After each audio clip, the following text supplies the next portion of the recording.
চ কৃষ্ণ ভক্তি প্রদে দেবী সত্যবত্যই নম নমঃ।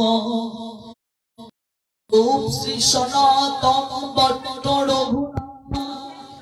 জীবী গোপাল ভট্ট দাস রঘুনাথ এই ছয়ে গোসাইরি করি চরণ বন্দন যাহা হতে বিঘ্ন নাশ অবিষ্ট পূরণ। এই ছয়ে গোসাই যার মুই তার দাস তা সবার পদরেণু মোর পঞ্চগ্রাস তাদের চরাস জনমে জনমে মোর এই অভিলাষ। এই ছয়ে গোসাই প্রভু মোরে করু দয়া চরণে শরণ নিলাম দাও পদ ছায়া।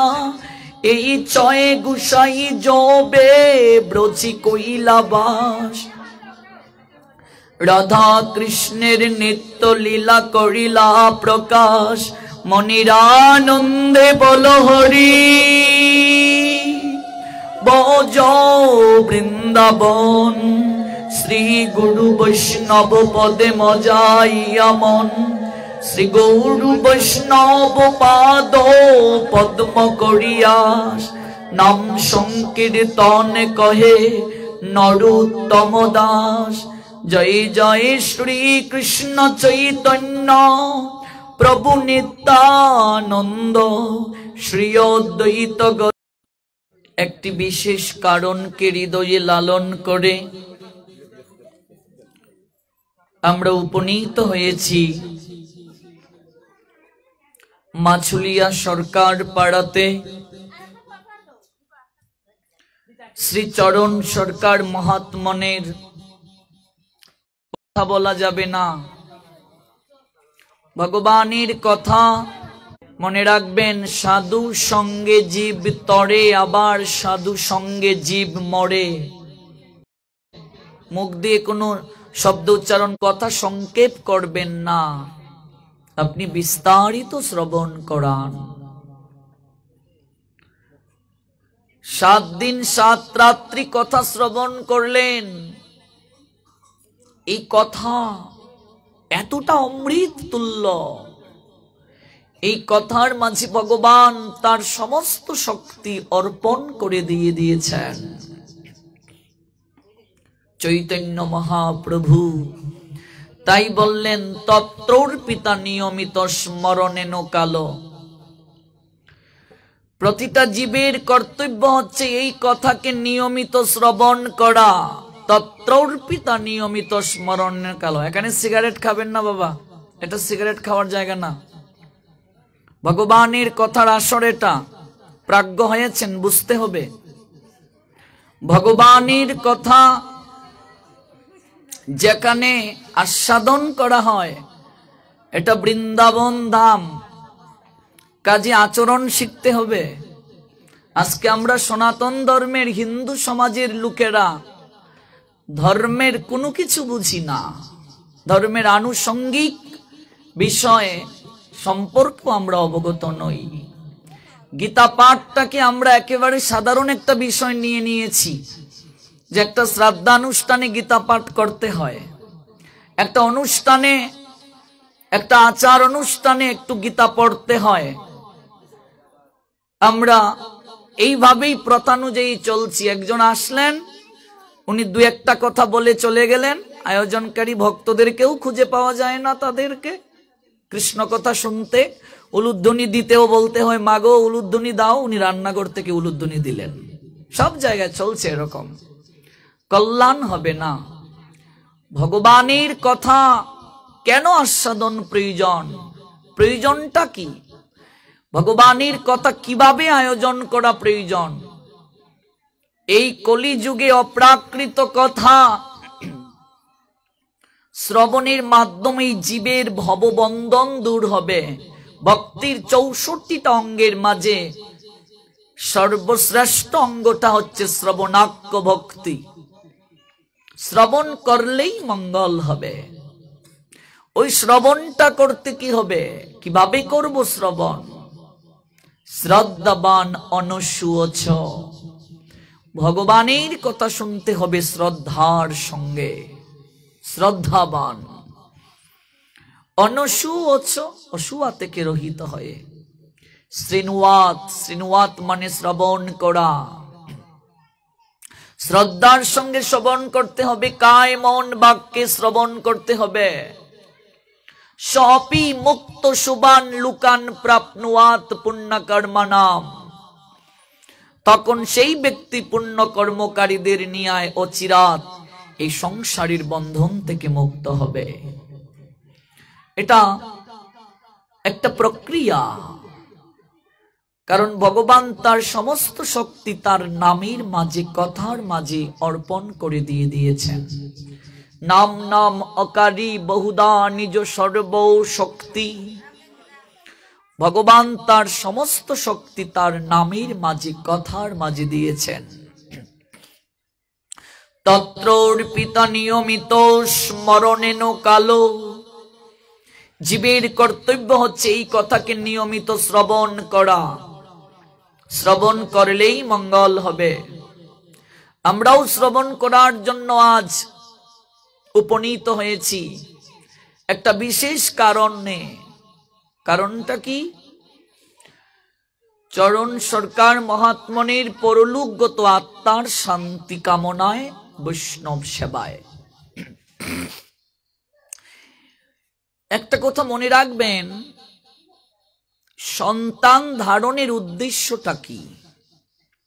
এই যে আমরা বিবাহ বন্ধনে আবদ্ধ হওয়ার পর সন্তান ধারণ করি, এই সন্তান ধারণের উদ্দেশ্য কি?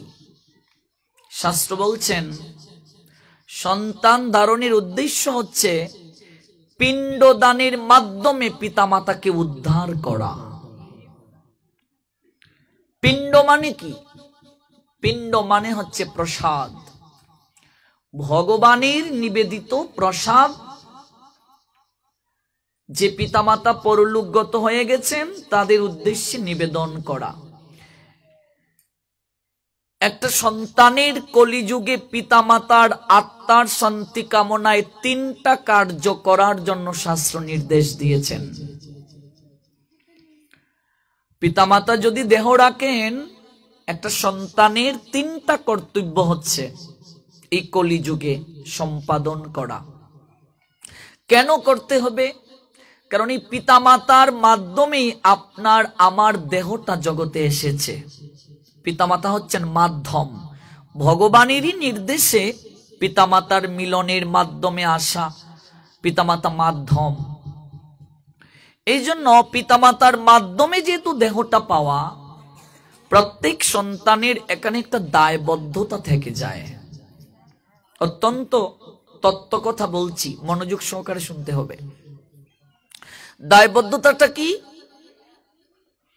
একটা সন্তান পিতামাতার পারলৌকিক কার্যের জন্য তিনটা হৃদয়িক অভিব্যক্তিতে আসীন থাকবে, তিনটা কার্য করবে। এক হচ্ছে হরিনাম সংকীর্তন যজ্ঞ, 2 নম্বর কার্য হচ্ছে গয়াতে পিণ্ডদান, 3 নম্বর কার্য হচ্ছে বৈষ্ণব সেবার মাধ্যমে ভাগবতীয় কথা কীর্তন। এখন হরিনাম সংকীর্তন যজ্ঞ, নাম যজ্ঞ দেওয়ার সবার সামর্থ্য নাও থাকতে পারে, গয়াতে পিণ্ডদান করার সামর্থ্য সবার নাও থাকতে পারে। তাহলে তারা কি করবে? তাদের পিতামাতার উদ্দেশ্যে কি করা উচিত শিক্ষা দিলেন চৈতন্য মহাপ্রভু, যিনি স্বয়ং ভগবান। এই কলিহত জীবকে তিনি আচরণ করে শিক্ষা প্রদান করলেন। আচরণটা কি? মহাপ্রভুর পিতা জগন্নাথ মিশ্র তিনি যখন দেহ রাখলেন, জগন্নাথ মিশ্র চৈতন্য মহাপ্রভুর পিতা, তিনি যখন দেহ রাখলেন, চৈতন্য মহাপ্রভু গয়াধামে গেলেন পিণ্ডদানের জন্য। আচ্ছা বলুন তো, ভগবানের পিতা, তার আবার পিণ্ডদানের প্রয়োজন আছে? কিন্তু মহাপ্রভু কেন গেলেন? তার কারণ হচ্ছে যত যত আচরতি শ্রেষ্ঠ তত্তৎ এব ইতর জনঃ সযৎ প্রমাণম কুরুতে লোক তৎ অনুবর্ততে।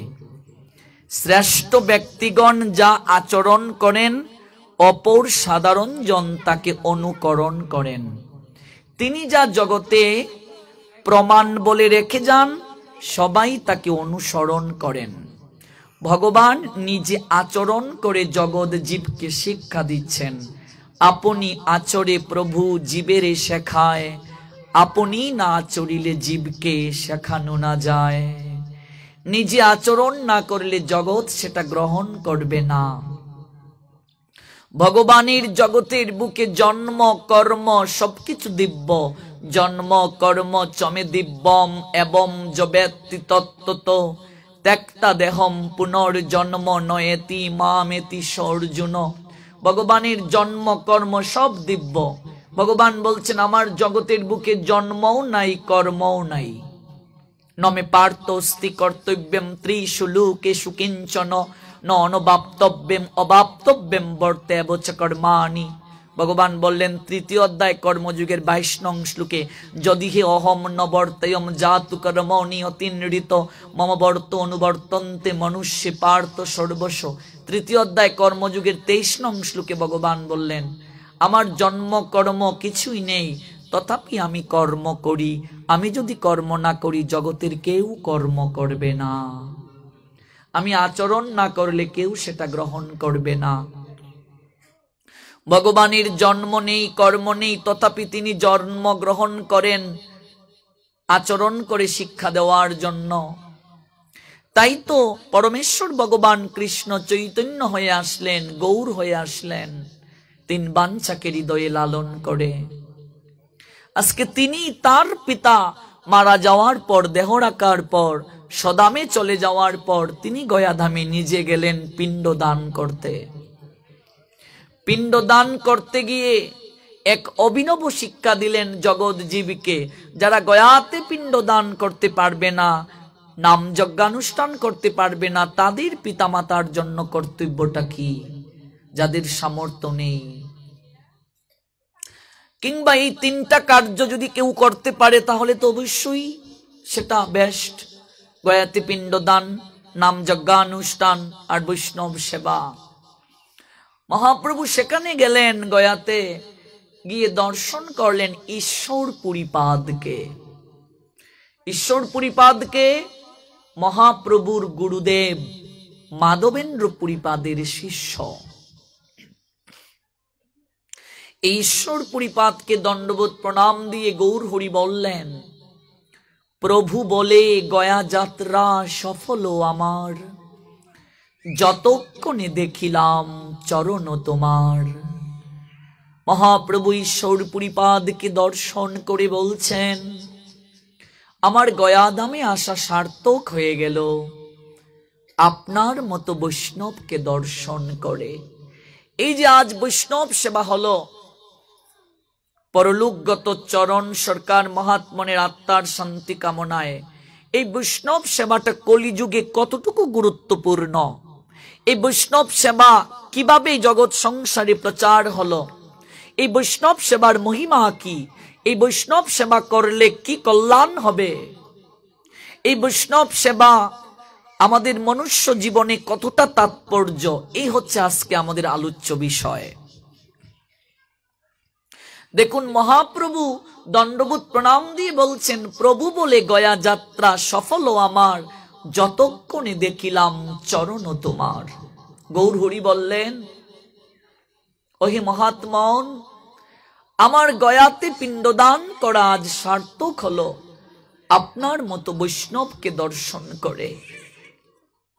তীর্থে পিণ্ড দিলে নিস্তরে পিতৃগণ। তীর্থে যদি কেউ পিণ্ডদান করে, যার উদ্দেশ্যে পিণ্ডদান করে সেই ব্যক্তিটি কেবল উদ্ধার লাভ করে। তীর্থে পিণ্ড দিলে নিস্তরে পিতৃগণ, যেই যারে পিণ্ড দেয় তরে সেই জন।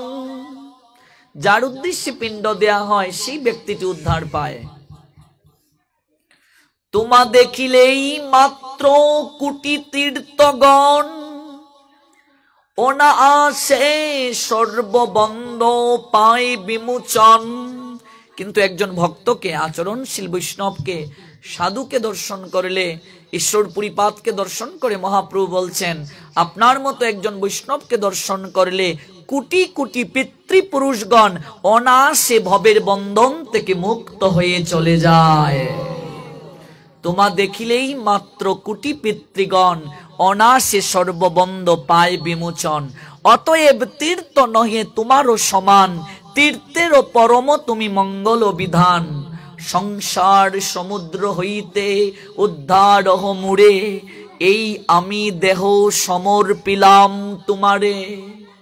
গৌরহরি প্রণাম দিয়ে বলছেন ঈশ্বর পুরীপাদকে, ওহে বৈষ্ণব ঠাকুর, আমার দেহটা আপনার চরণে সমর্পণ করলাম, আপনি সংসার সমুদ্র থেকে আমাকে উদ্ধার করুন। এই ত্রিতাপ দগ্ধীভূত সংসারে আমি পতিত হয়ে আছি, আমি এই সংসার সমুদ্র থেকে আমি উদ্ধার হতে পারছি না, আপনি কৃপা করে আমাকে উদ্ধার করে দিন। চৈতন্য মহাপ্রভু দেখিয়ে দিলেন বৈষ্ণব সেবাটা এত গুরুত্বপূর্ণ এই কলিহত জীবের জন্য। জীবে দয়া নামে রুচি বৈষ্ণব সেবন, ইহা হতে ধর্ম আর নাহি সনাতন। এই কলিযুগে ধর্মটাই হচ্ছে জীবের প্রতি দয়া পোষণ, নামের প্রতি রুচি আর বৈষ্ণবের সেবা, সাধুর সেবা। ভগবানকে নিবেদন করে সেই প্রসাদ বৈষ্ণব কিংবা গুরুদেব গ্রহণ করবেন। তার উচ্ছিষ্ট প্রসাদ পরলোকগত যিনি পিতৃপুরুষ, তার উদ্দেশ্যে নিবেদন করতে হবে, এবং সেই নিবেদিত প্রসাদ পেয়ে পিতৃপুরুষগণ অনায়াসে এই ভবের বন্ধন থেকে মুক্ত হয়ে গোবিন্দের চরণ লাভ করবেন। বলছেন অনায়াসে সর্ববন্ধ পায় বিমোচন। জীবে দয়া নামে রুচি বৈষ্ণব সেবন, ইহা হতে ধর্ম আর নাহি সনাতন। ভগবানের প্রসাদ গুরুদেব গ্রহণ করবেন, বৈষ্ণবগণ গ্রহণ করবেন, তারপর সেই প্রসাদ পরলোকগত ব্যক্তিকে নিবেদন করতে হবে মন্ত্রের মাধ্যমে। তিনি সেই প্রসাদ গ্রহণ করবেন। তিনি যে কুলেই থাকুন সেই জায়গা থেকে সন্তান আদিকে দুহাত ভরে আশীর্বাদ করবেন, কারণ এই সংসারে তার অনেক অবদান রয়েছে।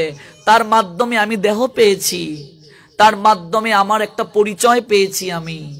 কাজে এটা সন্তানের কর্তব্য, পিতৃপুরুষকে স্মরণ করা, পিতৃপুরুষের উদ্দেশ্যে জল দান করা, পিতৃপুরুষের উদ্দেশ্যে পিণ্ড দান করা, পিতৃপুরুষের আত্মার শান্তি কামনায় অনুষ্ঠান করা, এটা সন্তানের কর্তব্য।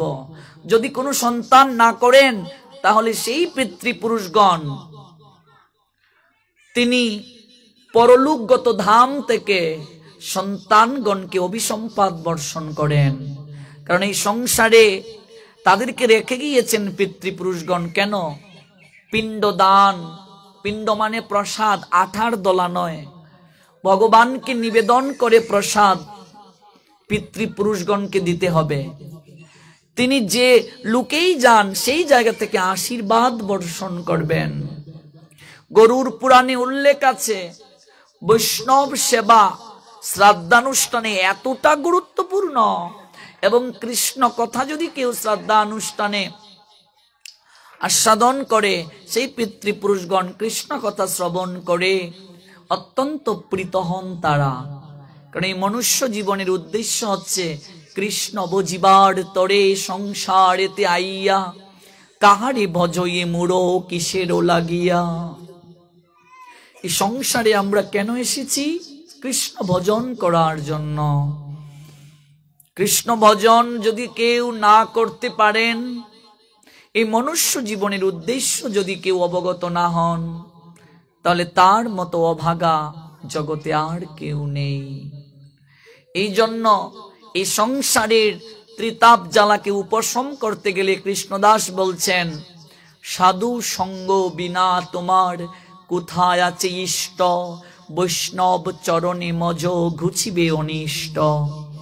সাধুর সঙ্গে কৃষ্ণ কথায় এই ভিক্ষা চাই। সাধুর সঙ্গে কৃষ্ণ কথা শ্রবণ করতে হবে। একজন সাধু, একজন ভক্ত, একজন বৈষ্ণবকে ভগবান সবচেয়ে ঊর্ধ্বে ঠাঁই দিয়েছেন।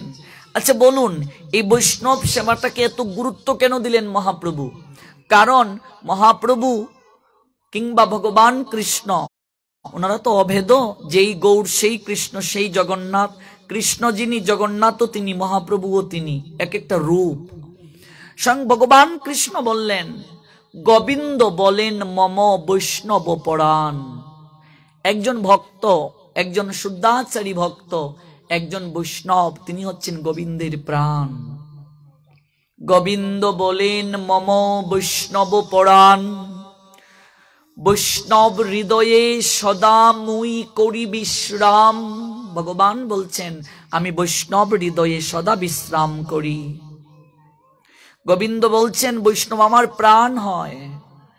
কোন গৃহে যদি সাধু ভক্ত বৈষ্ণবের চরণ ধুলি পড়ে, তাহলে সেই গৃহের সমস্ত পাপগুলো স্খলিত হয়ে যায়।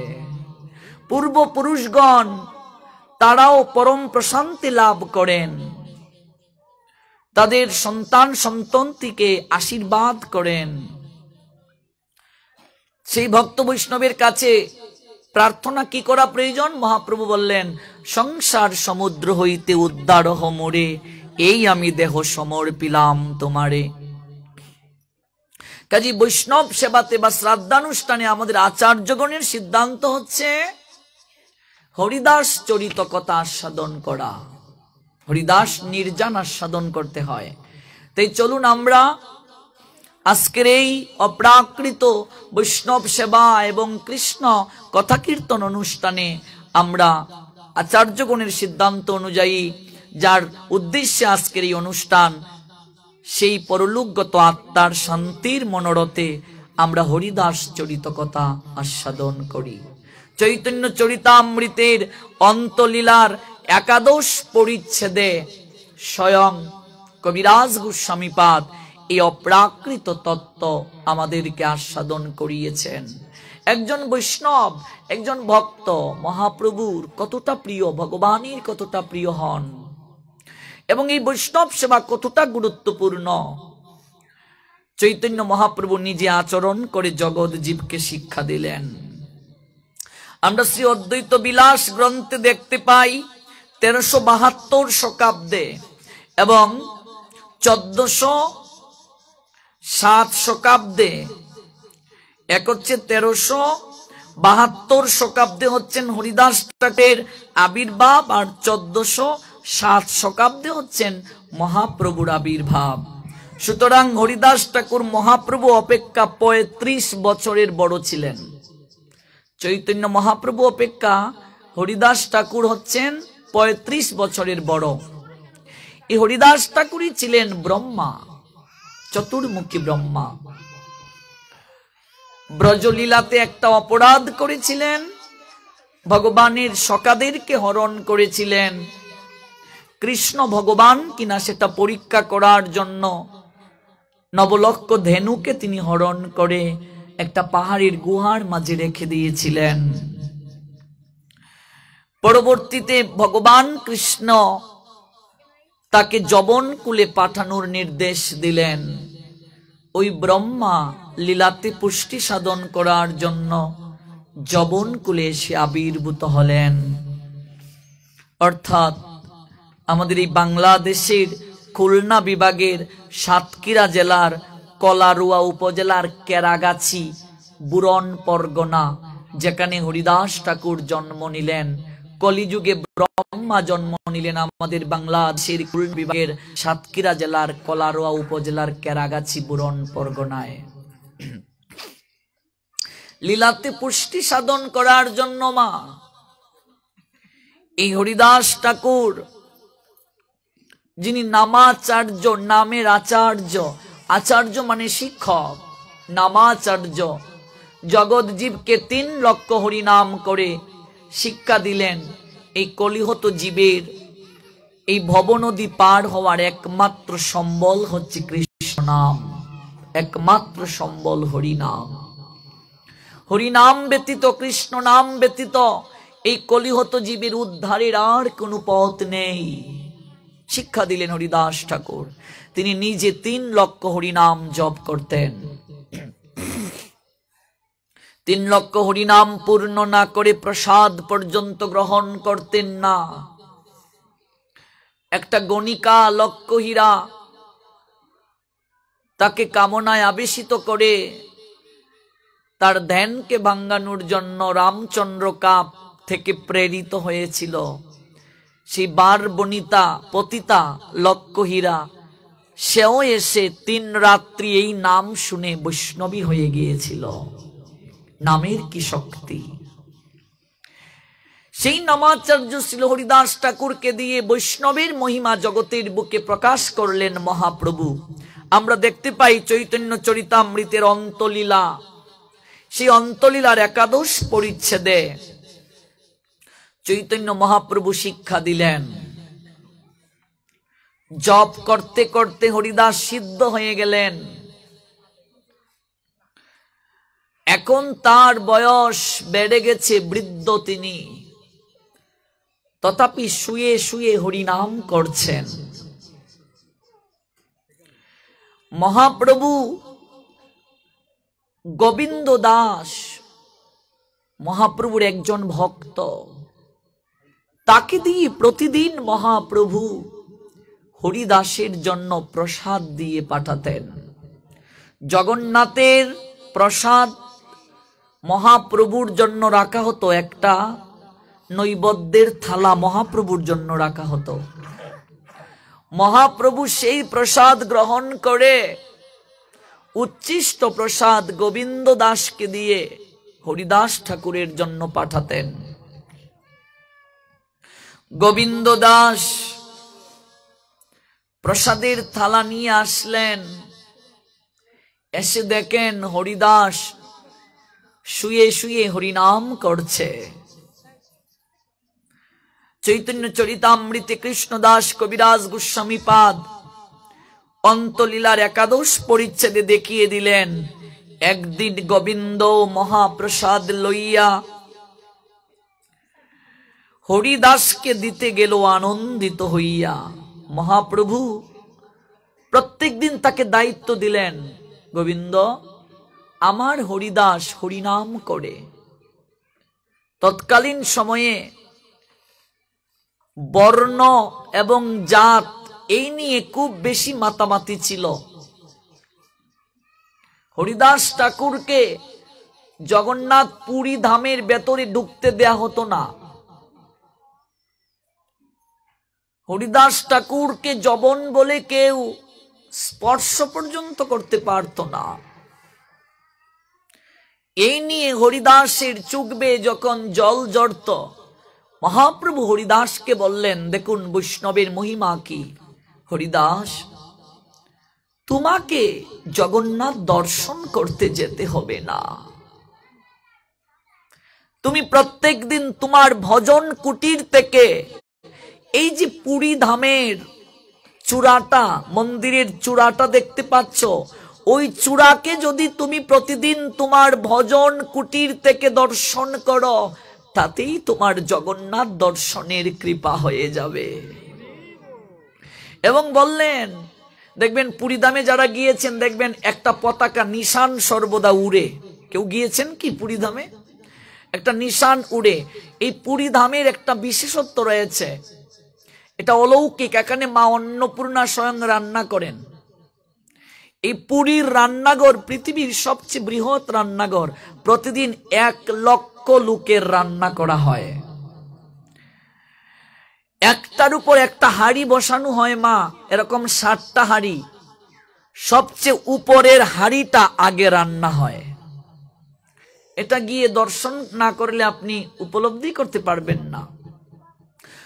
জগন্নাথ পুরীর যে মন্দিরের উপরের যে নিশানটা, এটা বাতাসের বিপরীতে সর্বদা উড়ে। এটার উপর দিয়ে কোনো পাখি, কোনো বিমান, হেলিকপ্টার আজ পর্যন্ত উড়ে যেতে পারেনি। এটা অলৌকিক। মা অন্নপূর্ণা এখানে রন্ধন করেন। 1 লক্ষ লোকের প্রতিদিন রান্না করা হয়। এর প্রসাদ এতটা সুস্বাদু। এই পুরী ধাম দর্শন করতে গেলে কত নাস্তিক আস্তিক হয়ে গেল। যারা ভগবানকে বিশ্বাস করেনি তারা ওই জায়গায় গিয়ে অবাক হয়ে গেল, ভগবানের চরণে লুটিয়ে পড়ল।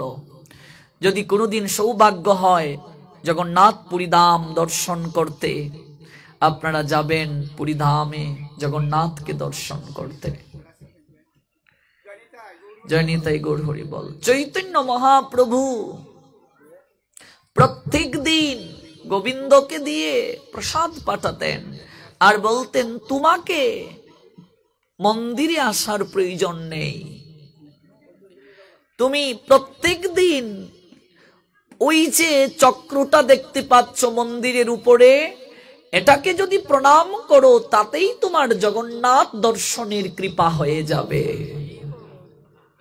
এই জন্য পুরী ধামের যদি কেউ চক্রটা নিশানটা কেউ দর্শন করে তাতেও তার জগন্নাথ দর্শন হয়, যদি ভক্তি এবং বিশ্বাস শ্রদ্ধা হৃদয়ে প্রগাঢ় থাকে। আজকে মহাপ্রভু গোবিন্দ দাসকে দিয়ে প্রসাদ পাঠালেন। প্রত্যেক দিনই তো প্রসাদ নিয়ে আসে গোবিন্দ। চৈতন্য চরিতামৃতে কবিরাজ গোস্বামী পাদ অন্তলীলার 11 পরিচ্ছেদে আমরা দেখতে পাই 15 নং পয়ারে বললেন, একদিন গোবিন্দ মহাপ্রসাদ লইয়া হরিদাসে দিতে গেল আনন্দিত হইয়া। দেখে হরিদাস ঠাকুর করিয়াছেন শয়ন, মন্দ মন্দ করিতেছেন শঙ্কা সংকীর্তন। শয়ন মানে ঘুমানো, ঘুমিয়ে ঘুমিয়ে শঙ্কা কীর্তন করছে মা। হরিদাস ঠাকুর যিনি 3 লক্ষ হরিনাম প্রতিদিন জপ করতেন, আহার গ্রহণ করতেন না আসন হয়ে বসে, আজকে তিনি ঘুমিয়ে ঘুমিয়ে হরিনাম করছেন। কেন বাবা? কারণ তিনি আজ বৃদ্ধ হয়ে গেছেন। ভেবে দেখো, আমরা যারা বলছি এখনো আমাদের সাধন ভজন করার সময় হয় নাই, আমরা যারা বলছি এখনো আমাদের জপমালা নেওয়ার সময় হয় নাই, একটু বয়স হোক তারপর ভগবানকে ডাকবো, তারপর হরিনাম করব। মা, হরিদাস ঠাকুর যিনি 3 লক্ষ জপ করতেন, আহার গ্রহণ করতেন না 3 লক্ষ জপ শেষ না করে, আজকে তাকেও যদি বৃদ্ধ বয়সে বিছানায় শুয়ে শুয়ে হরিনাম করতে হয়, আমাদের কি গতি হবে গো? ভেবে দেখো। শিক্ষা দিলেন যে হরিদাস 3 লক্ষ জপ করতেন, আজকে বয়স হয়ে যাওয়ার কারণে তিনি ঘুমিয়ে ঘুমিয়ে হরিনাম করছেন, শুয়ে শুয়ে হরিনাম করছেন। দেহ থাকিতে সবল হরে কৃষ্ণ বল, অঙ্গ অবশৈলে লইতে পারবে না। ভজন করতে হবে শরীরে শক্তি থাকতে বাবা। শরীর যদি অচল হয়ে যায় ভজন করা যাবে না। শৈশবে সদুপদেশ যাহার অনারুছে, জীবনে তাহার কবু মূর্খতা না গুছে। চৈত্র মাসে চাষ দিয়ে না বুনে বৈশাখে, কবে সেই হৈমান্তিক ধান্য পেয়ে থাকে। সময় ছাড়িয়া দিয়া যদি করো পণ্ড শ্রম, ফল চাও তুমি অতি নির্বুধ অধম। খেয়াতরি চলে গেলে বসে তাকো তীরে, কিসে পার হবে তরি না আসিলে ফিরে। এই রথ যদি অচল হয়ে যায়, সংসার বড় বিচিত্র মা। সংসারে যতদিন খাটতে পারবে সংসারের সবাই তোমায় ভালোবাসবে। যতদিন করে ধন উপার্জন ততদিন বসে থাকে নিষ্পরিজন। যতদিন সংসারে খাটতে পারবে, উপার্জন করতে পারবে, আত্মীয় স্বজন বন্ধু বান্ধব পরিবারের সদস্য সবাই তোমায় ভালোবাসবে। পরে যখন বৃদ্ধকালে জীর্ণ হবে দেহ, জীর্ণ মানে পুরাতন, যেদিন তোমার অঙ্গ প্রত্যঙ্গ অচল হয়ে যাবে, ডেকেও জিজ্ঞেস করবে না কেহ। বিছানায় পড়ে দেখো 3-4 দিন যে ছেলেটাকে না খাইয়ে খেতে না, রাস্তা দিয়ে অপেক্ষা করতে কখন সন্তানটা আসবে, ওই সন্তানটাই বিছানায় পড়লে 4 দিন পর মনে মনে বলবে চলে গেলে উদ্ধার হতো, তিনিও বাঁচতেন আমরাও বাঁচতাম। পেটে যাকে রেখেছ সে যদি এই কথা বলে, সে অন্যের একটা মেয়েকে নিয়ে এসেছে, সেই বউ আর কি ভালোবাসবে তোমায়?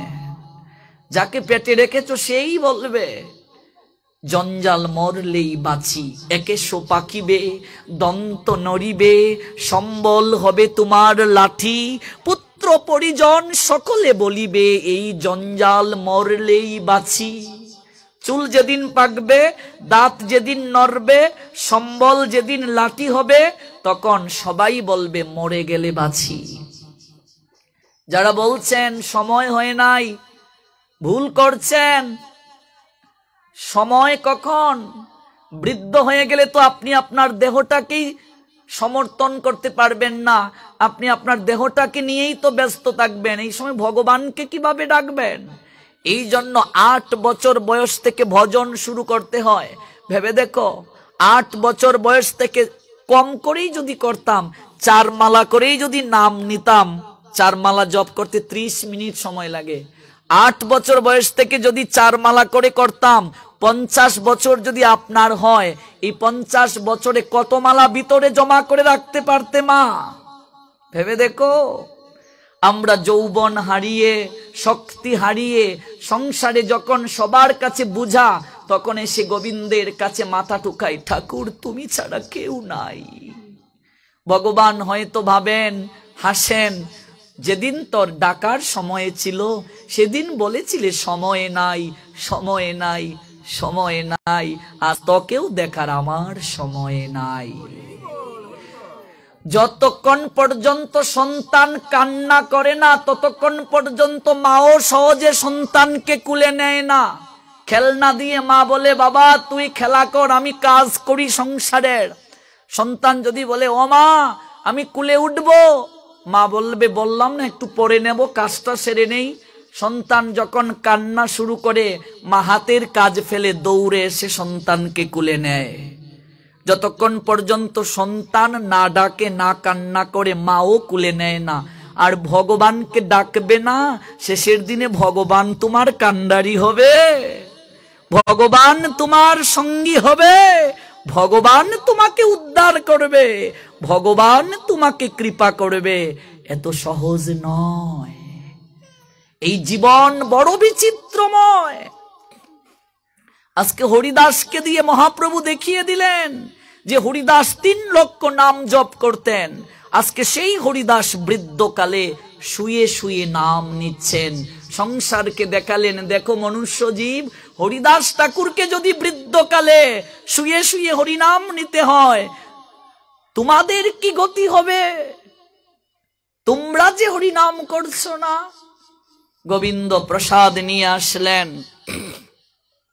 হরিদাস প্রসাদ নিয়ে এসেছি তোমার জন্য। হরিদাস ঠাকুর মনে মনে ভাবছেন, হরিদাস কহে আজি করিব লঙ্ঘন, আমি তো জপ সংখ্যা পূর্ণ না হলে প্রসাদ গ্রহণ করি না। আজকে সেই প্রসাদ গ্রহণ করে কি আমার সংকল্প লঙ্ঘন করব? আবার মনে মনে ভাবছেন, মহাপ্রসাদ আনিয়াছ কেমনে উপেক্ষিব। প্রসাদের কথা বললে কেউ যদি গ্রহণ না করে, তাহলে প্রসাদের চরণে অপরাধ হয়। এটাও তো একটা বিষয়। যদি কেউ বলে একটু প্রসাদ পেয়ে যান, আপনি যদি একটু হলেও না পান, তাহলে প্রসাদের চরণে অপরাধ হবে। প্রসাদ তো চিন্ময় বস্তু, ভগবানের নিবেদিত প্রসাদ। উভয় সংকটে পড়লেন। তাই কেবল প্রসাদের সম্মান রক্ষা করতে এত বলি মহাপ্রসাদ করিল বন্দন, এক রঞ্চ লইয়া তার করিলা ভক্ষণ। প্রসাদ গ্রহণের পূর্বে প্রসাদকে বন্দনা করতে হয়। মা বন্দনা করে প্রসাদ পেতে হয়। মনে রাখবে, প্রসাদ যখন পাবে এটাকে খাওয়া বলা যাবে না, যে প্রসাদ খাবো, তাহলে হবে না। এটাকে পাবো বলতে হয়, কারণ প্রসাদ হচ্ছে চিন্ময়। আমরা তো প্রসাদ জ্ঞান করে পেতে পারি না, বলি লবণ কম হয়েছে, একটু মরিচ বেশি হয়ে গেছে, হ্যাঁ পুড়ে গেছে, আমরা এটাকে প্রসাদ জ্ঞান করতে পারি না। প্রসাদের বন্দনা করতে হবে, এটা চিন্ময় বস্তু। প্রসাদের জন্য ভগবানের নিবেদিত যে প্রসাদ, তার জন্য যখন আপনি সবজি প্রস্তুত করবেন, এটাকে কাটা বলা যাবে না যে সবজিটা কেটে দাও। যদি কাটা বলো তাহলে সেই সবজি আর ভোগে লাগবে না। এটাকে বলতে হবে সবজি আমানি কিংবা সবজি বানানো। এটা চিন্ময়, এটাকে জড় জগতের কোনো খাবারের সঙ্গে তুলনা করা যাবে না। এই জন্য প্রসাদ যারা গ্রহণ করে তাদের দেহ শুদ্ধ হয়ে যায়। যেমন খাবার তেমন মন, আপনি যেমন খাবার গ্রহণ করবেন মনটা সেরকম হবে। যেমন মন তেমন বুদ্ধি, আপনার মন যেরকম বুদ্ধি সেরকম। যেমন বুদ্ধি তেমন স্থিতি, যেমন স্থিতি তেমন লয়, যেমন লয় তেমন প্রাপ্তি। আহার শুদ্ধ না হলে আপনি এই মুখ দিয়ে যত হরিনাম করুন, পূর্ণ কৃপা হয় না, পরম কল্যাণ হয় না। কল্যাণ হবে, পরম কল্যাণ নয়। কল্যাণ পরম কল্যাণ, পরম কল্যাণটা গুরুত্বপূর্ণ। আপনি যেভাবেই হরিনাম করুন কৃপা হবে আপনার। আপনি আগুনে জেনেই হাত দিন, না জেনেই হাত দিন, আগুনের ধর্ম পুরানো, আগুন আপনাকে পুরাবেই। আপনি যেভাবেই নাম গ্রহণ করুন, নামে কৃপা করবে, কৃপা থেকে বঞ্চিত নয়। কিন্তু কৃপা পরম কৃপা, কল্যাণ পরম কল্যাণ। খুব সহজে কৃপা হয়ে যাবে যদি আপনি আহার শুদ্ধ হয়ে হরিনাম করেন। খুব সহজে কৃপা হয়ে যাবে, তাড়াতাড়ি কৃপা হয়ে যাবে। আপনি এইভাবে হরিনাম করছেন, সেটাও কৃপা হবে, রেজাল্ট হবে, কিন্তু একটু ধীরে ধীরে হবে। আর এটা সরাসরি হবে, কারণ আহার শুদ্ধ মানে অর্ধেক ভজন হয়ে যায়। শরীর শুদ্ধ, মন শুদ্ধ। আর সেই মন শুদ্ধ যদি হয়, খুব সহজে ভগবান মনের আর্তনাদ শ্রবণ করেন। মহাপ্রসাদকে তো উপেক্ষা করা যাবে না। তাই হরিদাস বন্দনা করে এক রঞ্চু গ্রহণ করলেন। গোবিন্দ দাস চলে গেলেন। মহাপ্রভু জিজ্ঞেস করলেন, গোবিন্দ প্রসাদ যে নিয়ে গেলে, আমার হরিদাস কেমন আছে? দেখো বাবা, নাম করলে নামই তোমাকে সংবাদ নেয়, খবর নেয়।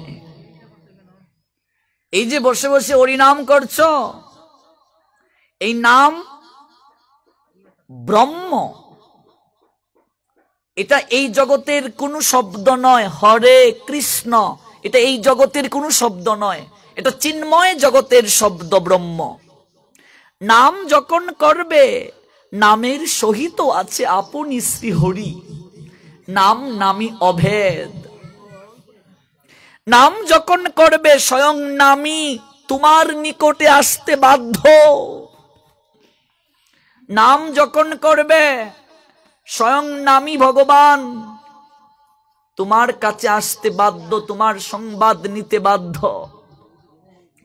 আজকে মহাপ্রভু বলছেন, গোবিন্দ প্রসাদ যে নিয়ে গেলে, আমার হরিদাস কেমন আছে? প্রভু, আমি প্রতিদিন প্রসাদ নিয়ে যাই, কিন্তু আজ গিয়ে দেখলাম হরিদাস বিছানায় শুয়ে শুয়ে কীর্তন করছে, তার শরীরটা তেমন ভালো না। কথাটা শোনা মাত্রই মহাপ্রভুর নয়ন থেকে ঝরঝর করে জল পতিত হলো। হরিদাস ভালো নেই। গোবিন্দ, আমি আমার হরিদাসের কাছে যাব। আপনি যাকে ভালোবাসবেন, সেও আপনার প্রতি একটু হলেও অনুগত হবে।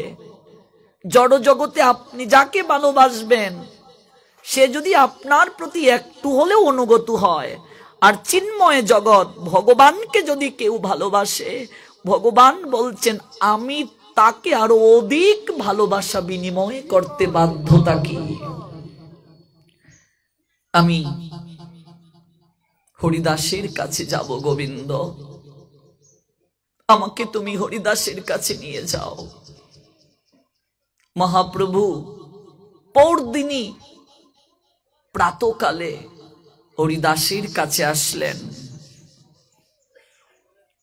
আর দিনে মহাপ্রভু তার ঠাই আইলা, সুস্থ হও হরিদাস নিবেদন করিলা।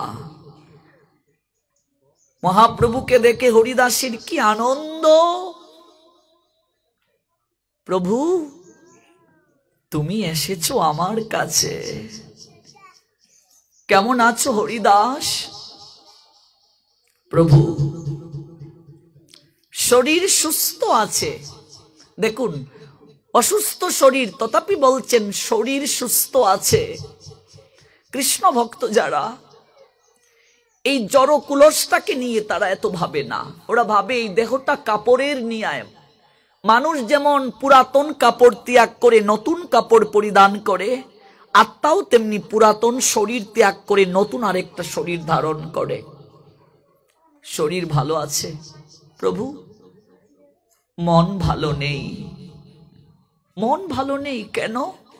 প্রভু আমি আর আগের মতো ভজন করতে পারি না, এই শরীর কুলায় না প্রভু, ভজন করতে পারি না। কি শিক্ষাটা দিলেন হরিদাস? ওরে সংসারী জীব, যারা মনে মনে ভাবছো ভজনটা বৃদ্ধ বয়সে করব, বয়স হলে করব, দেখো বয়স হয়ে গেলে সাধন ভজন হয় না। যৌবন থাকতে ভজন করতে হয়, শরীরে শক্তি থাকতে ভজন করতে হয়। অঙ্গ অবশ হইলে লইতে পারবে না। প্রভু আমার আর জপ সংখ্যা পূর্ণ হয় না।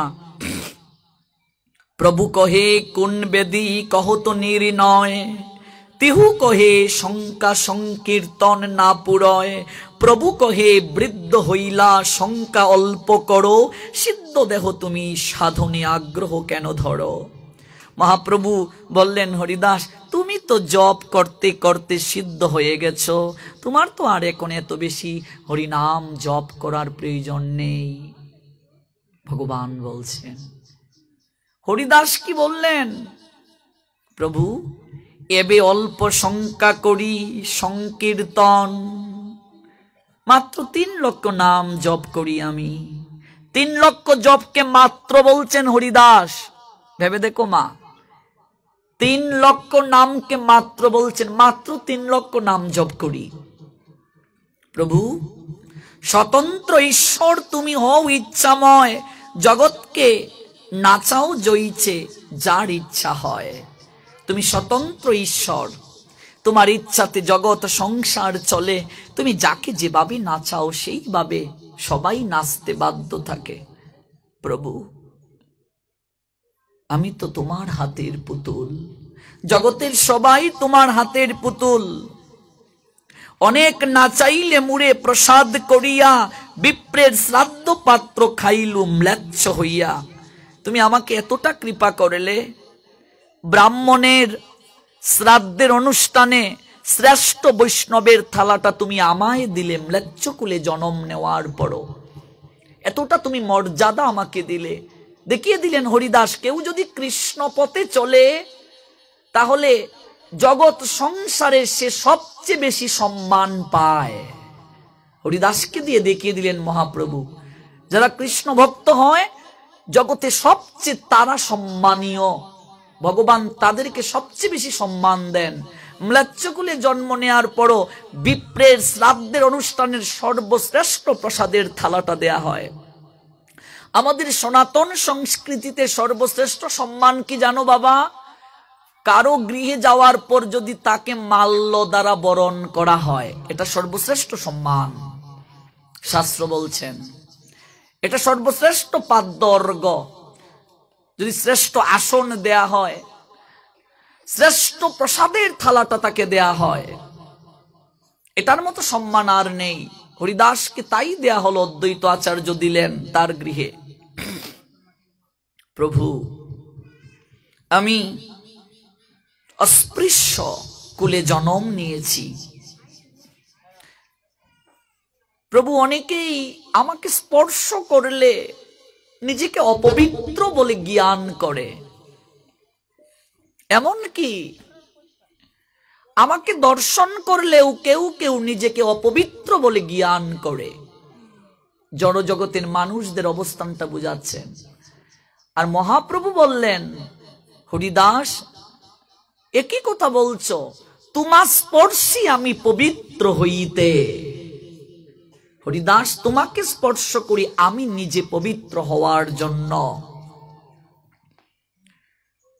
তুমি তো আমাকে এত কিছু দিলে প্রভু, অস্পৃশ্য কুলে জন্ম নেওয়ার পরও তুমি আমাকে বৈকুণ্ঠের ঊর্ধ্বগতি স্থান দিলে, এত সম্মান দিলে, শ্রদ্ধা ভক্তি ভালোবাসা পাইয়ে দিলে। এত কিছু পাওয়ার যোগ্য আমি না, কত কিছু তুমি আমায় দিলে প্রভু। তার বিনিময়ে, তার প্রতিদানে তোমাকে তো আমি কিছুই দিতে পারলাম না। ভক্ত বলছেন ভগবানকে, তুমি যে আমায় এত কিছু দিলে, জগতে সম্মান দিলে, শ্রদ্ধা দিলে, এত লোকের ভালোবাসা পাওয়ার ব্যবস্থা করে দিলে, বিনিময়ে তোমাকে তো আমি কিছুই দিতে পারলাম না। তোমাকে আমি প্রাণ খুলে ভালোবাসতে পারলাম না। আমি পতিত প্রভু, আমি পামর, শুধু তোমার কাছ থেকে ভিখারির মতো নিলাম, কিছু তোমায় দিতে পারলাম না। কি আর প্রভু, আরেকটা ইচ্ছা আমার হৃদয় মাঝে, আরেকটা প্রার্থনা তোমার কাছে। আমার মন বলছে তুমি অচিরেই লীলা সংবরণ করে চলে যাবে। আমার মন বলছে তুমি আমার আগে জগৎ থেকে চলে যাবে প্রভু।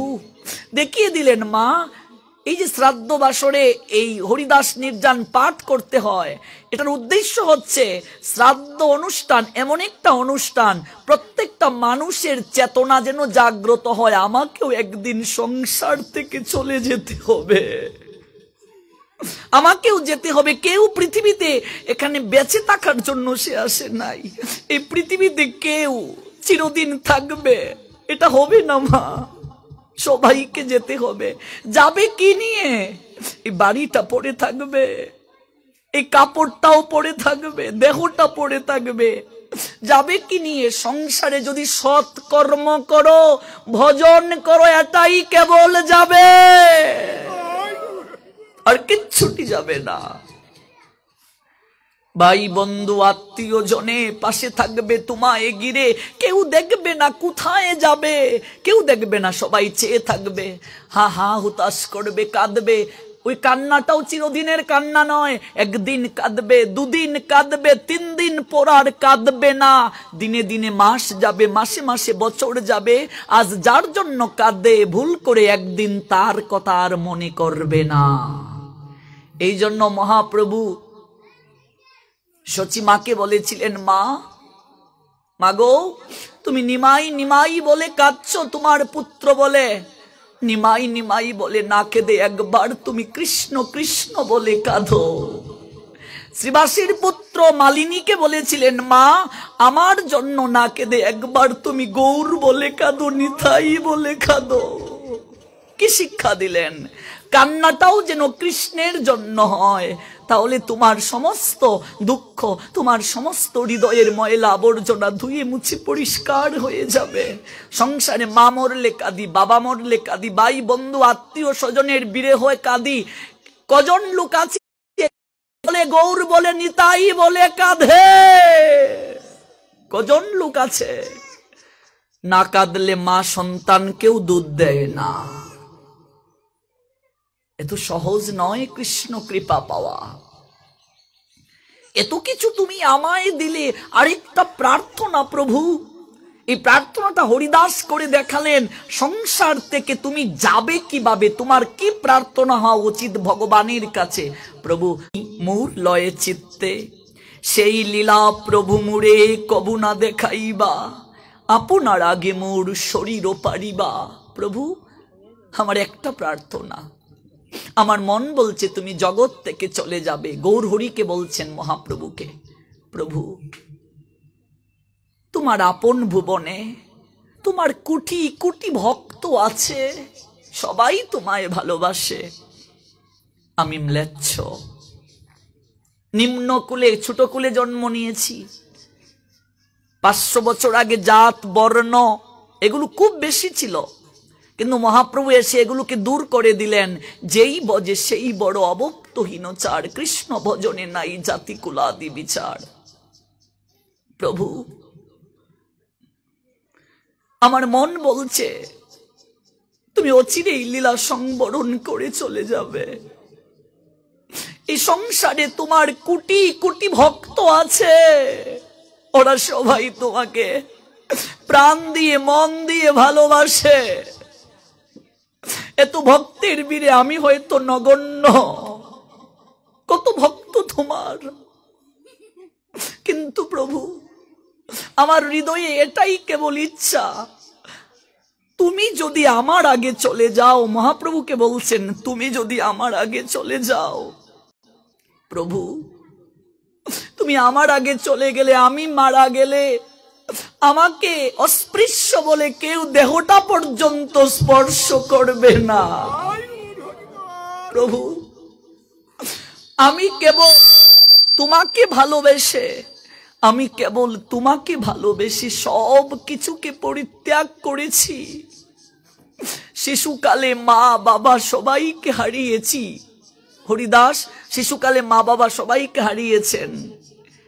যেদিন থেকে ভাগবত পাঠে শুনলাম যার কেউ নাই তার দয়াল হরি আছে, আমি সেই দিন থেকে তোমাকে একমাত্র আপনার জন রূপে গ্রহণ করলাম।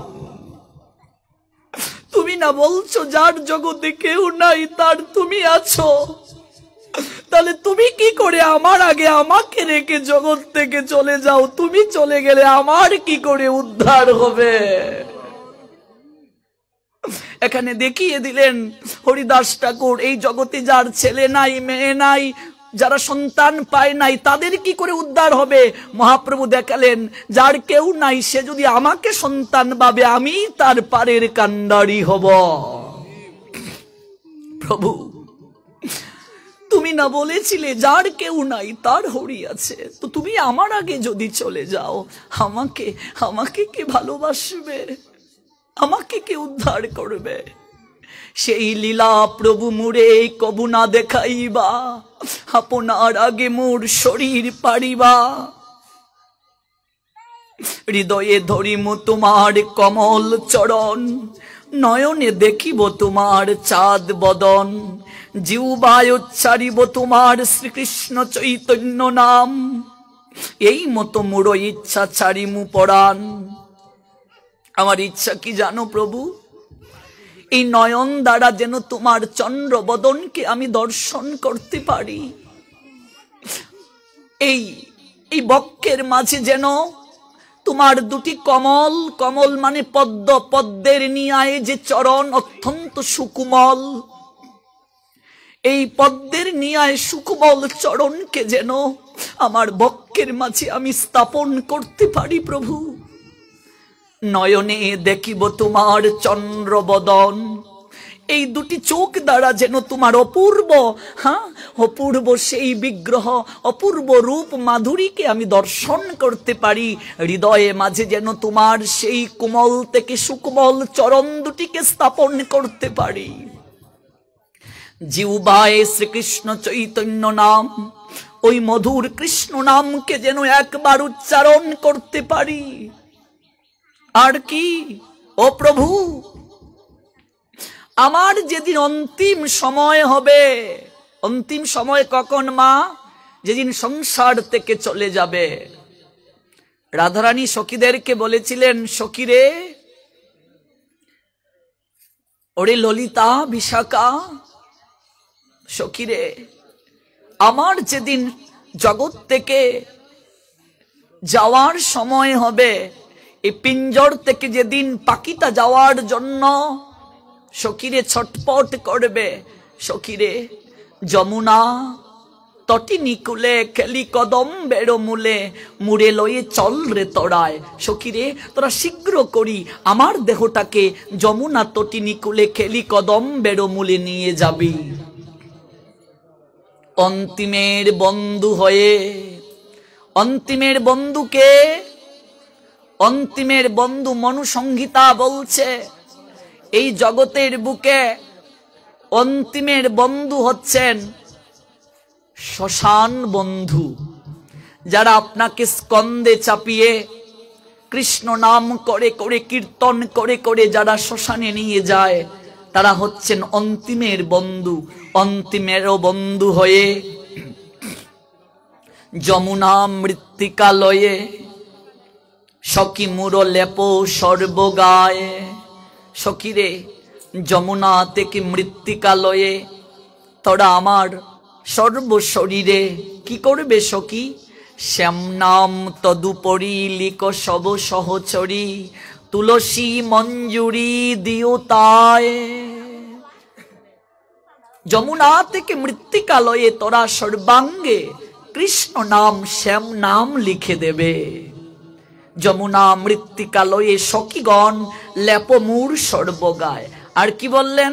সখীরে আকি মূলে দুটি তুলসী পত্র দিও। শ্যাম নাম তদুপরি লিক সব সহচরী, তুলসী মঞ্জুরি দিও তাই। আমারে বেষ্টন করি তোমরা সেদিন সবাই মুখে বলিও হরি হরি। যেদিন দেহ থেকে প্রাণ চলে যায়, সখীরে কৃষ্ণ নামের ধ্বনি শুনাইয়া দিও।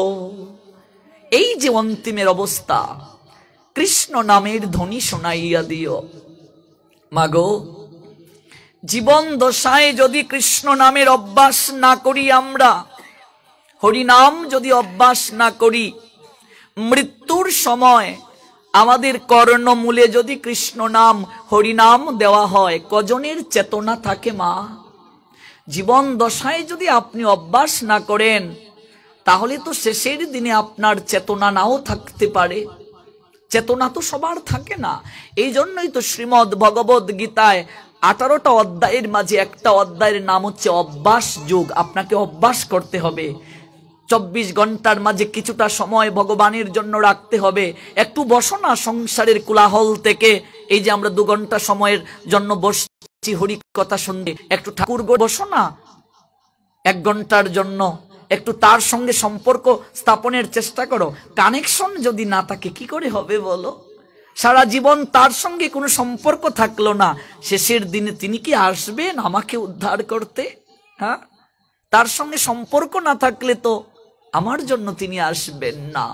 হরিদাস দেখিয়ে দিলেন, 3 লক্ষ হরিনাম করে সর্বদা তিনি সম্পর্ক করলেন ভগবানের সঙ্গে। আজ স্বয়ং ভগবান শেষের দিনে আসলেন তার কাছে তাকে উদ্ধার করার জন্য। প্রভু, আমার ইচ্ছা, হরিদাস বললেন, নয়নে তোমার চন্দ্র বদনকে আমি দর্শন করব, জিহ্বায় তোমার নামকে উচ্চারণ করব, এই বক্ষের মাঝে তোমার কমল চরণকে আমি স্থাপন করব। তারপর প্রভু, আমার ইচ্ছা হচ্ছে ওই নাম শ্রবণ করে, কীর্তন শ্রবণ করে, তোমার চন্দ্র বদন দর্শন করে, বুকের মাঝে তোমার চরণ স্থাপন করে আমি যেন এই জগৎ থেকে আমি নিত্য লীলা নিকেতনে গমন করতে পারি। প্রত্যেকটা মনুষ্য জীবের এইটা প্রার্থনা হওয়া উচিত ভগবানের কাছে। আপনি এই জগৎ সংসারে যা করছেন, একাদশী করুন, হরিনাম করুন, সাধু সঙ্গই করুন, যাই করুন, সবকিছু এক্সাম, পরীক্ষা তো সেই দিন যেদিন তুমি জগৎ থেকে যাবে। স্বর্গ নরক মৃত্যুর পরে চিন্তা করলে হবে না। এই জগতের মাঝেই স্বর্গ নরক দুটো আছে। ভগবানের সঙ্গে যুগসূত্র স্থাপন না করলে শেষের দিনটা ভালো হওয়ার নয়, হবেই না, কখনো সম্ভব নয়। সৎকর্ম না করলে, ভালো কর্ম না করলে। দেখিয়ে দিলেন এখানে নামাচার্য ছিল হরিদাস গৌর হরিকে দিয়ে, আর গৌর হরি দেখিয়ে দিলেন নামাচার্য ছিল হরিদাস ঠাকুরকে দিয়ে। দেখো, ভক্তের জন্য ভগবানের দায়িত্ব কি, ভক্তের জন্য ভগবানের কর্তব্য কি, এই কথাটা যখন হরিদাস উত্থাপন করলেন, এবার গৌর হরি কি বললেন, মহাপ্রভু কি বললেন? প্রভু বলছেন, কিন্তু আমার যে কিছু সুখ সব যে তোমারে লইয়া, তোমার যোগ্য নহে যাও তাই আমারে ছাড়িয়া। কি চমৎকার কথা! হরিদাস, তুমি তোমার ইচ্ছে জ্ঞাপন করলে, তুমি আমার আগে সংসার থেকে চলে যেতে চাও, কিন্তু তুমি কি একটি বারও ভাবো নাই এই যে আমি জগতে লীলা করছি, আমার সমস্ত লীলার যে আনন্দ, ওই আনন্দ কেবল ভক্তকে নিয়ে। ভক্ত যদি না থাকে আমার জগতে কোনো আনন্দ নাই। ভক্ত আমার মাতা পিতা, ভক্ত আমার গুরু, ভক্ত আমার নাম রেখেছে বাঞ্ছা কল্পতরু। ভক্তই আমার আনন্দের আস্বাদ্য। ওরে ভক্ত করে ভক্তের খেলা, আমি করি প্রেম তরঙ্গ লীলা। ভক্তের জীবন বেলা ডুবে গেলে আমি নিজের হাতে বইটা বাই। জগৎ সংসারে আমার যত আনন্দ ভক্তকে নিয়ে। এই যে আয়োজনকারী ভক্ত যত বড়ই আয়োজন করুন, ভক্ত যদি না আসে আনন্দ আছে? প্রসাদ করলেন আপনি অনেক মানুষের, যদি প্রসাদ পাওয়ার লোক না থাকে, ভক্ত না থাকে, আনন্দ আছে মা? ভগবান বললেন কিন্তু তোমার এই যে অভিব্যক্তি আমি শুনলাম হরিদাস, আমার সব যে আনন্দ কেবল তোমাকে নিয়ে। তুমি যদি আমাকে ছেড়ে চলে যাও আমি কি করে থাকবো? বুঝেছি হরিদাস, হয়তো আমি তোমার যোগ্য নই, তাই বলে তুমি আমাকে ছেড়ে চলে যাচ্ছ। কতটা ঊর্ধ্বে ঠাঁই দিয়েছেন ভক্তকে ভগবান, কতটা ঊর্ধ্বে ঠাঁই দিয়েছেন বৈষ্ণবকে ভগবান, যে আমার সমস্ত সুখ কেবল তোমারে লইয়া, তোমার যোগ্য নহে যাও তুমি আমারে ছাড়িয়া। কথাটা শুনে হরিদাস তিনি বলছেন, প্রভু চরণে দড়ি কহে হরিদাস না করিহ মায়া, অবশ্য অধমে প্রভু করিবে এই দয়া। মোর শিরোমণি মহা মহা যেই মহাশয়, তোমার লীলায় সহায় কোটি কোটি হয়। আমাহেন এক কীট যদি মরি গেলা, এক পিপিলিকা মইলে পৃথিবীর কাহা হানি হইলা। প্রভু তোমার কোটি কোটি ভক্ত আছে সংসারে তোমাকে ভালোবাসার, তোমার লীলাতে পুষ্টি সাধনের জন্য। আমার মতো একটা পিঁপড়া যদি জগৎ থেকে চলে যায় পৃথিবীর কোনো ক্ষতি হবে না। দীনতা দেখালেন, নিজেকে পিঁপড়ার সঙ্গে তুলনা করলেন। আমার মতো একটা পিঁপড়া যদি জগৎ থেকে চলে যায় পৃথিবীর কোনো ক্ষতি হবে না। কিচ্ছুটি বলেন নাই হরিদাস। ঠাকুরের এই কথাতে মহাপ্রভু উত্তরটা দিলেন সেই দিন যেদিন হরিদাসের জন্য নিজে মহাপ্রভু উত্তরীয় পেতে বৈষ্ণব সেবার জন্য ভিক্ষা চেয়েছিলেন দাঁড়ে দাঁড়ে ভক্তদের কাছে। বৈষ্ণব সেবার দিন মহাপ্রভু এই প্রশ্নটার উত্তর দিয়েছিলেন যে হরিদাস নিজেকে পিঁপড়ার সঙ্গে তুলনা করেছিল, আর মহাপ্রভু তাকে কতটা উপরে ঠাঁই দিলেন। ভগবানের সঙ্গে যাদের সম্পর্কটাকে, তাদেরকে ভগবান কি প্রতিদান দেন হরিদাসকে দিয়ে শিক্ষা দিলেন মহাপ্রভু। হরিদাস ঠাকুর চরণে জড়িয়ে ধরে বলছি, প্রভু এই কথাটা শোনাও, আমার অপরাধ শোনাও, অপরাধ প্রভু। আমার একটা ইচ্ছা, আমি তোমার কুলে মাথা রেখে এই জগৎ থেকে চলে যেতে চাই। সংসারে তার মতো ভাগ্যবতী কেউ নাই মা, তার মতো ভাগ্যবান কেউ নাই যে সংসারে কারো বুঝা না হয়ে জগৎ থেকে যেতে পারে। সংসারে যদি কারো বুঝা হয়ে যাও, তোমার মতো দুঃখী আর কেউ নাই। কেউ ভালোবাসবে না, সন্তানও ভালোবাসবে না 4 দিন পরে। এখন যৌবন আছে বলে বুঝি না, ধরাকে সরাগ জ্ঞান করি, কৃষ্ণ কথায় রুচি নাই মতি নাই। জীবনটা কত কঠিন সেদিন বুঝবো যদি বিছানায় পড়ে যাই। জীবন যে কত কঠিন। এদন যৌবন পুত্র পরিজন, ইতে কি আছে পড়ু তিতিরে। কমল দল জল জীবন টলমল, বজহ হরিপদ নীতিরে। কমল মানে পদ্ম ফুল, জলের মাঝে পদ্ম যদি থাকে সেই পদ্ম সতেজ থাকে। জল থেকে পদ্মকে যদি তুলে নাও দেখবে ওই পদ্ম কিছুক্ষণের মাঝে সজীবতা হারিয়ে ফেলে। এই ধন, এই যৌবন, এই পুত্র পরিজন কেউ তোমাকে চির রক্ষা করতে পারবে না। যেদিন মহাকালের ডাক আসবে, যেদিন তোমার মৃত্যুর সময়ে গনিয়ে আসবে, ক্ষমতা, অর্থ, অহংকার কেউ তোমাকে রক্ষা করতে পারবে না। কমল দল জল জীবন টলমল বজহ হরিপদ নীতিরে। তাই ওহে সংসারী জীব, তোমার একমাত্র উদ্দেশ্য হচ্ছে হরির চরণে মাথা নত করা।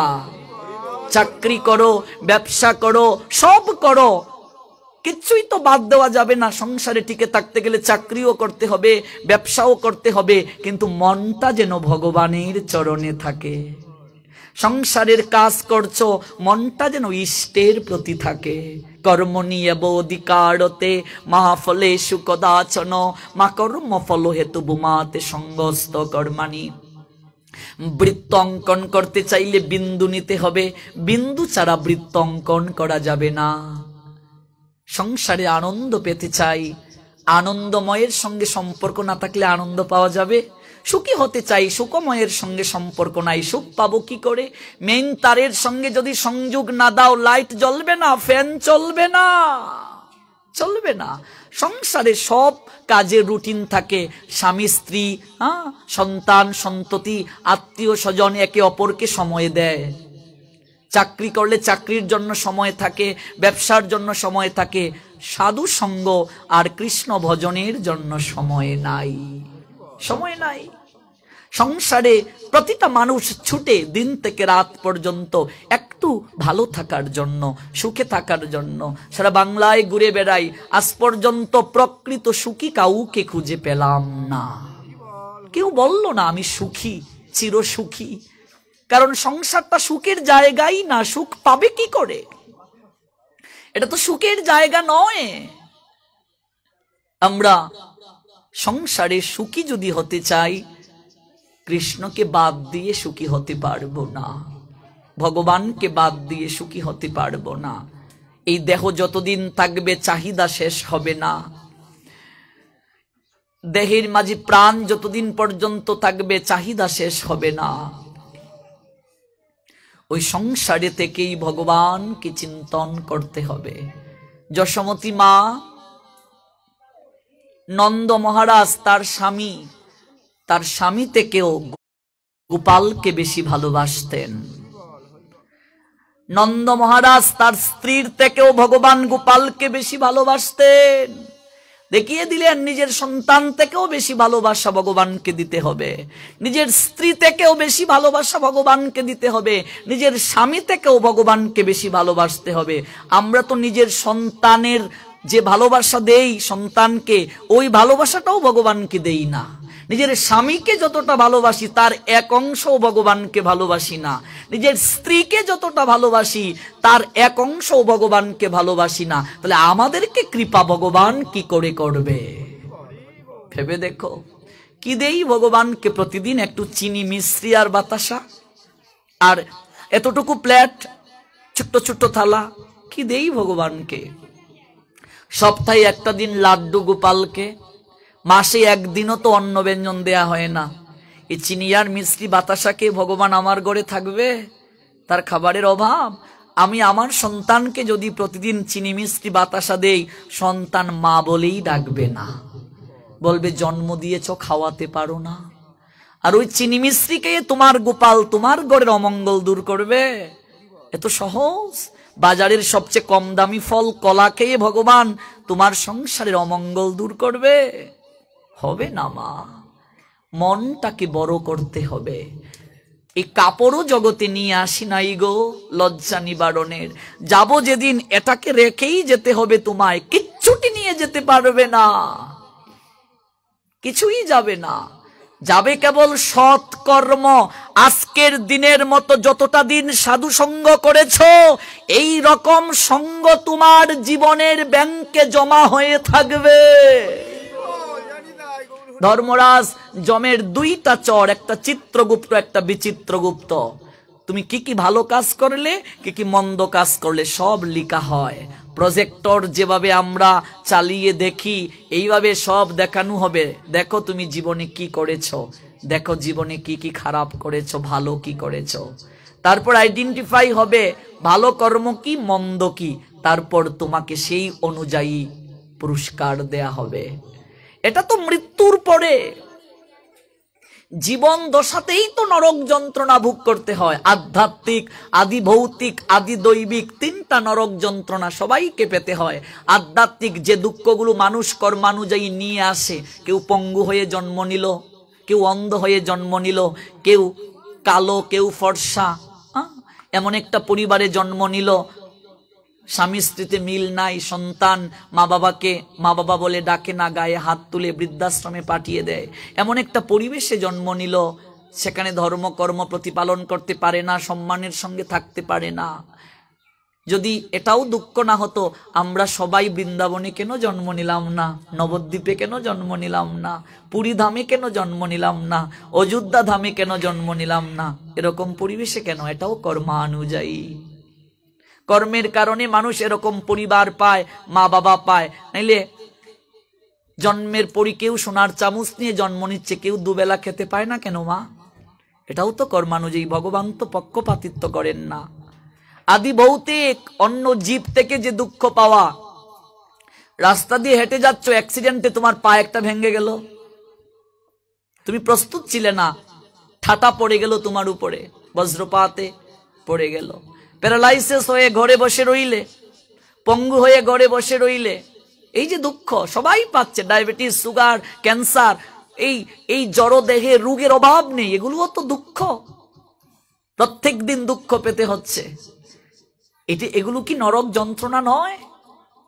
আদি দৈবিক, দৈব থেকে দুঃখ, বন্যা, ঝড়, বৃষ্টিপাত, এই যে দৈব থেকে যে দুঃখ, এই তিনটা দুঃখ সবাইকে পেতে হয় এই জগতে। ধনী বলো, গরিব বলো, ব্রাহ্মণ বলো, ক্ষত্রিয় বলো, বৈশ্য বলো, শূদ্র বলো, পণ্ডিত বলো, অজ্ঞানী বলো, সবাইকে পেতে হবে, কেউ বাদ যাবে না। ভগবান বলছেন এই দুঃখগুলো আমি দুর্গা দেবীর মাধ্যমে দিয়ে থাকি। দৈবী এষা গুণময়ী মম মায়া দুরত্যয়া। এই যে মায়ার মাঝে যারা নিপতিত বেশি, ওদেরকে বেশি পেতে হয়, আর যারা আমার চরণে শরণ নেয় তারা এগুলো কম পায়। এটাই উপসংহার, আর কিছু নয়। দৈবী এষা গুণময়ী মম মায়া দুরত্যয়া। ভগবান গীতায় বললেন এত সহজে মায়া থেকে উদ্ধার পেতে পারবে না। সংসারে স্ত্রী পুত্রের সুখ, নাতি নাতনির সুখ ছেড়ে ভগবানকে ডাকা এত সহজ না মা, সহজ না। যারা বলছো ছেলেটাকে একটু বিয়ে করিয়ে নেই, তারপর বউটাকে সংসার বুঝিয়ে দিয়ে সৎসঙ্গে যাব, সাধু সঙ্গে যাব, হবে না, আরো বাড়বে ঝামেলা। এই তো এক মাসিকে বলেছিলাম, মাসি একটু শুক্রবারে একটা দিন মন্দিরে আসো গীতা পাঠে। হ্যাঁ, মাসি বলে বাবা ফাল্গুনে ছেলেটার বিয়ে, বউটাকে সংসার বুঝিয়ে দিয়ে দেখবে গীতা পাঠ আর মিস করবো না। বাবা জীবন চলে গেল। ফাল্গুনে ছেলে বিয়ে করালো, জ্যৈষ্ঠে দেখা, ও মাসি ছেলেকে ঘটা করিয়ে বিয়ে করালে, একটু আসতে পারো না মন্দিরে? মাসি বলে বাবা রে, ইচ্ছে ছিল শাশুড়ি হব, হয়ে গেলাম নতুন বউ। হলো না মা, হবে না। এই জন্য সংসারও করো, ভগবানকেও ডাকো, দুটোই করো। হাতে করো গৃহকর্ম, মুখে বলো হরি, বাদ দিয়ে হবে না। এমন এক সময় হরিকে ডাকতে চাও যেদিন তোমার শরীরেই চলে না, কিভাবে ডাকবে বলো? এই মাঘ মাসের শীতের রাত্রিতে লেপ খাতা কম্বল ছেড়ে উঠাই যায় না। বয়স যত বাড়বে তত ঠান্ডা আরো বেশি লাগবে, সহ্য করতে পারবে না। আরতি কি করে করবে, নামেই কিভাবে নেবে? এই জন্য ভজন করবে শরীরে শক্তি থাকতে, নইলে হবে না। শৈশবে ভজে কৃষ্ণ, কৃষ্ণ পাবার আসে, যৌবনে ভজে কৃষ্ণ, আসে বানা আসে, আর বৃদ্ধকালে ভজে কৃষ্ণ, জমের তারাসে। কোনদিন মরবো, একটু নাম নেই। জীবন দশায় যদি না করো, মৃত্যুর আগে নাম আসবে না গো, আসবে না। মানুষ যে যে ভাব নিয়ে মৃত্যুবরণ করে সেইভাবে তার দেহ গতি হয়। গীতায় ভগবান বললেন, ভরত মহারাজ হরিণের বাচ্চার কথা চিন্তা করে মরলেন, পরবর্তী জন্মে হরিণ হয়ে জন্ম নিলেন। এই যে গুরুদেব আপনাকে আমাকে হরিনাম করার জন্য মালা দিলেন, বাবা অভ্যাস কর বসে বসে। এটা অভ্যাস, আর কিছু নয়। এমনিতে কয়বার নাম নেই, জপমালা থাকলে অভ্যাস থাকে, একটা তাগিদ থাকে, আজকে আমার নাম নেওয়া হয় নাই গো। এটা অভ্যাস, যত অভ্যাস করবে দেখবে হুচট কেলেও কৃষ্ণ বলবে। সন্তানের সঙ্গে মায়ের সম্পর্ক বেশি, তাই দেখবে কেউ মারলে বাবা প্রথম বলে না, মা বলে কাঁদে। ঠিক বলছি তো? হুচট কেলে মা বলে, কারণ কি? মায়ের সঙ্গে কানেকশনটা বেশি, নারীর সম্পর্ক। শাস্ত্র বলছে একটা সন্তানের পৃথিবীতে আসার ক্ষেত্রে মায়ের অবদান ৭৫, বাবার অবদান ২৫। সবচেয়ে বেশি মায়ের কাছে সন্তান ঋণী। পিতা আনন্দিত হইয়া সাগরে দেই ফেলিয়া, সেই যে চলে গেল ফিরে এলো না। বাবা বাবার কাজ করেই শেষ, আর খবর নেয় নাই। আমায় ধরিয়া জটরে কত কষ্ট করে ১০ মাস ১০ দিন গর্ভে দিল ঠাই। গর্ভে ধারণ করেছে, পোষণ করেছে, প্রসব বেদনা সহ্য করেছে, তিল তিল করে দেহটাকে বড় করেছে। এই মাঘ মাসে শীতের রাত্রিতে মলমূত্রে মা থেকে সন্তানকে শুকনায় রাখে। মার ঘুম নাই, সন্তান কখন প্রস্রাব করলো, কখন পায়খানা করলো, এই যে সারাক্ষণ মায়ের ডিউটি। এই জন্য মায়ের অবদান ৭৫, বাবার অবদান ২৫। মায়ের সঙ্গে নারীর সম্পর্ক, এই জন্য দেখবে সন্তান কাঁদলেও মা বলে কাঁদে, হুসট কেলেও মা বলে। ভগবানের সঙ্গে যদি তোমার কানেকশন থাকে বেশি, হুসট কেলেও বলবে হে কৃষ্ণ জয় নিতাই হরি বল। কানেকশন আসল। এই তো এগুলো একদম প্রত্যক্ষ ঘটনা। আটার ব্যবসা করে, আটার এক ব্যবসায়ী ঘুমিয়েছে, ঘুমের গুড়ে গুড়ে বলে ১০ কেজি আটা দে, ঘুমিয়ে ঘুমিয়ে বলে। সারাদিন আটা বেচতে বেচতে তার মন আটা ভাবনাময় হয়ে গেছে, ঘুমের গুড়েও স্বপ্ন দেখছে সে আটা বেচতেছে, ১০ কেজি আটা দে। তো জীবন দশায় যদি কৃষ্ণ চিন্তন না করো, শেষের দিনে কি কৃষ্ণ চিন্তা আসবে? হরিদাস শিক্ষা দিলেন, চিন্তাটা জীবন দশায় করতে হবে ৮ বছর বয়স থেকে। মা শৈশবে ভজে কৃষ্ণ, কৃষ্ণ পাবার আসে। এই জন্য সংসার ত্যাগ করার কথা তো বলে নাই ভগবান। সংসারে থাকো, সংসার বিষময়, সংসারেই মুক্তি হয়। ওই সংসারটাকে নরক বানিও না, সংসারটাকে স্বর্গের সুষমা বানাও। কৃষ্ণের সংসার করো, ছাড়ো অন্য কাম। কৃষ্ণকে মাঝখানে রেখে স্ত্রী পুত্র কন্যা পরিবার পরিজন লালন পালন করো, ব্যবসা করো, চাকরি করো, দেখবে তোমার মতো সুখী আর কেউ নাই। কি সুখী তুমি জীবনে, ভোগ লাগিয়ে সবাই মিলে প্রসাদ পাও, আরতি করো, কীর্তন করো, সাধু সঙ্গ করো, দেখবে জীবনে তুমি কত আনন্দ। আর সৎ পথে থাকলে মন ভালো থাকবে, আর মন ভালো থাকলে শরীরের রোগও বেশি হয় না। এই শরীরে 99% রোগের সৃষ্টি গীতায় বুঝিয়ে দিলেন মন থেকে। মন যদি ভালো না থাকে, যতই তোমাকে খাবার দাবার দেয়া হোক, ভালো পরিবেশে রাখা হোক, ভালো লাগবে? মন হচ্ছে রোগের কেন্দ্রবিন্দু। আর মনকে ভালো রাখতে গেলে মন্ত্র জপ করতে হবে। মন মানে হৃদয়, ত্র মানে তারণ করা। আর মহাপ্রভু এই মন্ত্রের মাঝে মহাশক্তি দিলেন, তার নাম মহামন্ত্র। হরে কৃষ্ণ মহামন্ত্র একটু জপ করো, তুলসীকে পাশে রেখে দেখবে তোমার মন চঞ্চল, ভালো লাগছে না, একটু হরিনাম করো, হরে কৃষ্ণ কৃষ্ণ কৃষ্ণ হরে হরে, হরে রাম রাম রাম হরে হরে। দেখবে কোথা থেকে এক দিব্য আনন্দ অনুভব হচ্ছে, এত ভালো লাগছে। তুমি একটু সময়ের মাঝে দেখবে, বাহ আমার তো অনেক ভালো লাগছে। এই যে কৃষ্ণ কথা শুনতে আসো, তখন কি আর সংসারের কথা মনে হয়? কিছুটা সময় দেখবে এখানে একটু বসে থাকি, ভালো লাগছে। এখান থেকে আবার যখন যাবে, দেখবে মায়া আবার তোমাকে আঁকড়ে ধরবে। এই হচ্ছে বিষয়। যত বেশি পারা যায় ইষ্ট নামে, ইষ্ট চিন্তনে, কৃষ্ণ চিন্তনে থাকতে হবে। হরিদাস দেখিয়ে দিলেন, প্রভু কোটি কোটি ভক্ত তোমাকে লীলা সহায়তা করার জন্য আছে। আমার মতো একটা পিঁপড়া যদি চলে যায়, পৃথিবীর কোনো ক্ষতি হবে না।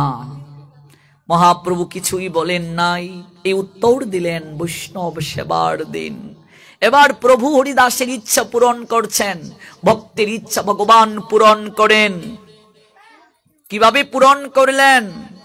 মহাপ্রভু পরদিন স্নান কার্য সমাপন করে, জগন্নাথ দর্শন করে, ভক্তদেরকে নিয়ে হরিদাস ঠাকুরের কুঠিরে আসলেন। হরিদাস নিজাগ্রেতে প্রভুরে বসাইলা, নিজ নেত্র দুই বৃঙ্গ মুখপদ্মে দিলা, সহৃদয়ে আনি ধরিল প্রভুর চরণ, সর্বভক্তের পদরেণু মস্তকে ভূষণ। শ্রীকৃষ্ণ চৈতন্য শব্দ বলে বারবার, প্রভু মুখ মাধুরী পিয়ে নেত্রে জলাধার। শ্রীকৃষ্ণ চৈতন্য শব্দ করে উচ্চারণ, নামের সহিত প্রাণ কইল উৎক্রমণ। ভক্তরা চারিদিকে কীর্তন করছে। দেখো, এর মতো আর সৌভাগ্য কার হতে পারে? মহাপ্রভুকে কাছে টানলেন হরিদাস, চরণ কানি বুকের মাঝে রাখলেন, নয়নে রূপ দর্শন করলেন। আর কি করলেন? সমস্ত ভক্তের চরণ দুলি মাথায় নিলেন। প্রেমানন্দে মহাপ্রভু হইলা বিহবল, হরে কৃষ্ণ শব্দে সবে হরিবল হরিবল করে করে কুলাগল। হরিদাসের তনুকুলে প্রভু লইয়া উঠাইলা, অঙ্গনে নাচেন প্রভু প্রেমাবিষ্ট হইয়া। প্রভুর আবেশে সর্বভক্তগণে প্রেমাবেশে সবে নাচে, করেন কীর্তনে এই মতো নৃত্য প্রভু করে কতক্ষণ। স্বরূপ গোসাই প্রভুকে কইল সাবধান, হরিদাস ঠাকুরের তবে বিমানে চড়াইয়া, সমুদ্রে লইয়া গেলা কীর্তন করিয়া। অগ্রে মহাপ্রভু চলিলা নৃত্য করিতে করিতে, পাছে নৃত্য করে বক্রেশ্বর ভক্তগণ সাথে। হরিদাসকে সমুদ্র জলে স্নান করাইলা, প্রভু কোহে আজ থেকে এই সমুদ্র মহাতীর্থ হইলা। যারা পুরী ধামে গিয়েছ দেখবে ওই পুরীর সমুদ্র মহাতীর্থ। কারণ কি? বৈষ্ণবের চরণ ধুলি পেয়ে এই সমুদ্র তীর্থ হয়ে গেছে। মহাপ্রভু হরিদাসকে কুলে নিয়ে সমুদ্রের মাঝে স্নান করালেন। কজনের ভাগ্য হয় ভগবান ভক্তকে কুলে করে নিয়ে গিয়েছে স্নান করাতে? কি করে সম্ভব হলো? ওই নাম করে করে ভগবানকে ভক্ত জয় করে নিয়েছে। এত শক্তি হরের নাম হরের নাম হরের নামইব কেবলম, কলৌ নাস্তেব নাস্তেব নাস্তেব গতির অন্যতা। যত বেশি নাম করবে, নামের সহিত আছেন আপনি শ্রীহরি, শ্রীহরি তোমার কাছে আসতে বাধ্য হবেন। নিজের হাতে স্নান করতে নিয়ে গেলেন ভগবান ভক্তকে।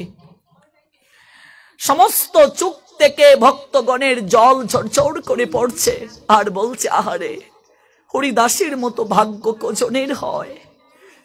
হ্যাঁ, ভগবান স্বয়ং তাকে কুলে করে স্নান করাতে নিয়ে গেলেন। প্রভু নিজের হাতে হরিদাসকে স্নান করাইয়া বললেন ভক্তগণকে, আজ থেকে এই সমুদ্র মহাতীর্থ হলো, যারা এই তীর্থে এসে স্নান করবে তাদের সমস্ত পাপ পঙ্কিলতা দূর হয়ে যাবে। মহাতীর্থ রূপে আখ্যায়িত করলেন পুরীর সমুদ্রকে। তারপর প্রভু স্নান করিয়ে হরিদাসকে তীরেতে তুলিলেন, নিজের হাতে নতুন কাপড় পরিয়ে দিলেন, মাল্য চন্দনে বিভূষিত করলেন। নিজের হাতে সব করছেন। আমরা মৃত্যুর পরে নতুন কাপড় পরাই, তিলক কাটি, তারপর কি করি? তুলসীর পত্র দেই চোখের মাঝে, মাল্য পরিধান করিয়ে দেই, হরিনাম করে করে শ্মশানে নিয়ে যাই।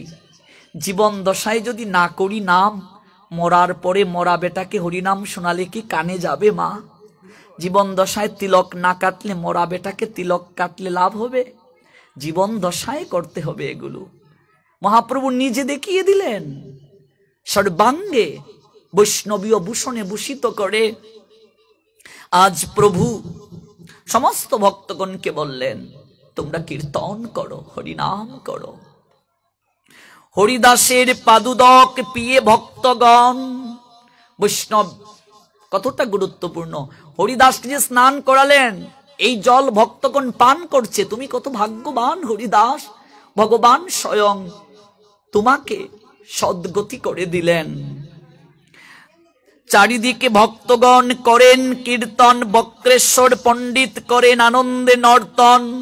হরিবল হরিবল বলেন মহাপ্রভু স্বয়ং, আপনি শ্রী হস্তে বালু দিলেন ততক্ষণ। সবাই নৃত্য করছেন, কীর্তন করছেন, আর মহাপ্রভু হরিবল হরিবল বলছেন। নিজের হাতে মহাপ্রভু ভক্তগণকে বললেন, আমি নিজের হাতে হরিদাসকে আমি সমাধি করব। নিজের হাতে বললেন, ভক্তগণকে বললেন, আমি নিজের হাতে দেব। জগৎ জীব দেখুক, যারা আমার নাম করে তারা আমার কতটা আপনার হয়, যারা আমার নাম করে আমার সঙ্গে সম্পর্ক করে তারা আমার কতটা আপন হয়। জগৎ জীব দেখুক, আমি নিজের হাতে আমি বালুকায় পুঁতে দেব হরিদাসকে। নিজের হাতে প্রভু বালুকা সরিয়ে গর্ত করলেন, আপনি শ্রীহস্তে বালু দিল তার গায়ে, হরিবল হরিবল বলেন শ্রী গৌর রায়। তারে বালু দিয়া উপরে পিণ্ডা বান্দাইল, চৌদিকে পিণ্ডার মহা আবরণ কইল। টপ টপ করে গৌর হরির নয়ন থেকে পড়ে জলধার, ঝরঝর করে জল পড়ছে নয়ন থেকে। ভক্ত বিরহে প্রভু ক্রন্দন করছেন। জগৎজীবকে দেখালেন মহাপ্রভু, ভক্ত সর্বদা ভগবানের নামে কাঁদে। এই জগতে আমরা দেখলাম, কিন্তু প্রভু দেখালেন আমার প্রভু ওরে ভক্ত না, যতটুকু ভগবানের নামে কাঁদে তার চেয়ে বেশি ভগবান কাঁদেন ভক্তির জন্য। ভক্ত বিরহে ভগবান বেশি কাঁদেন। এই জগতে সর্বশ্রেষ্ঠ বিরহ কি? ভক্ত সঙ্গ থেকে বঞ্চিত হওয়া, সাধু সঙ্গ থেকে বঞ্চিত হওয়া। মহাপ্রভু নিজের হাতে বালুকায় হরিদাসকে শুয়াইলা, নিজের হাতে বালুকা পুড়ে দিলা। ভক্তগণ চারিদিকে কীর্তন করছেন। হরিদাস ঠাকুরকে বালুকায় শুইয়ে প্রভু এক পলকে তাকিয়ে আছেন। সমস্ত ভক্তগণ মহাপ্রভুর এরূপ ক্রন্দন দেখে তারা সবাই মহাপ্রভুকে জড়িয়ে ধরে বলছেন, প্রভু এমন করে তুমি আর ক্রন্দন করিও না, তুমি যদি এমন করে কাঁদো আমরা কি করে স্থির থাকব। সমস্ত ভক্তগণ মহাপ্রভুকে জড়িয়ে ধরছেন, আপন মমত্বে বালুকায় শয়ন করিয়ে দিলেন। আর মহাপ্রভু যেন বুঝিয়ে দিলেন, ওরে এই দেখা তো শেষের দেখা, আর তো দেখা নাই রে। বিদায় বর্ষের মা, বিদায় শব্দটা তো, কিন্তু সংসারে কেউ কাউকে বিদায় দিতে চায় না। সন্তান চায় না তার পিতাকে বিদায় দিতে, সন্তান চায় না তার মাকে বিদায় দিতে, মা বাবা চায় না সন্তানকে বিদায় দিতে, ভগবান চায় না ভক্তকে বিদায় দিতে, ভক্ত চায় না ভগবানকে বিদায় দিতে, কিন্তু তবুও যেতে হয়। সংসার বড় বিচিত্র, যেতে নাহি দেব হয়, তবু যেতে দিতে হয়, তবু চলে যায়। সংসার বড় বিচিত্র। দেখিয়ে দিলেন, জন্ম যার হয়েছে বিদায়ও তাকে নিতে হবে, মৃত্যুর সাধন করতে হবে। মহাপ্রভু ভক্তগণকে নিয়ে সমুদ্রে স্নান জলখেলি করলেন।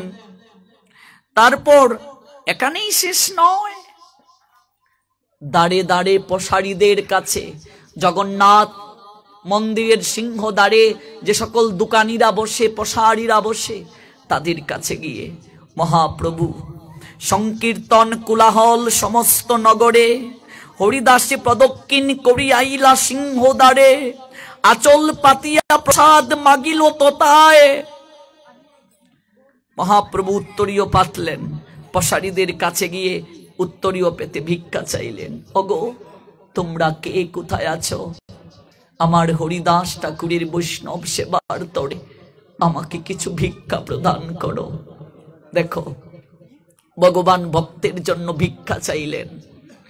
ভগবান সর্বক্ষমতার অধিকারী, আজকে ভক্তের কারণে ভিক্ষুক সাজলেন। ভগবান দাঁড়ে দাঁড়ে ভিক্ষা করলেন, বৈষ্ণব সেবার আয়োজন করলেন, সমস্ত ভক্তরা আসলেন।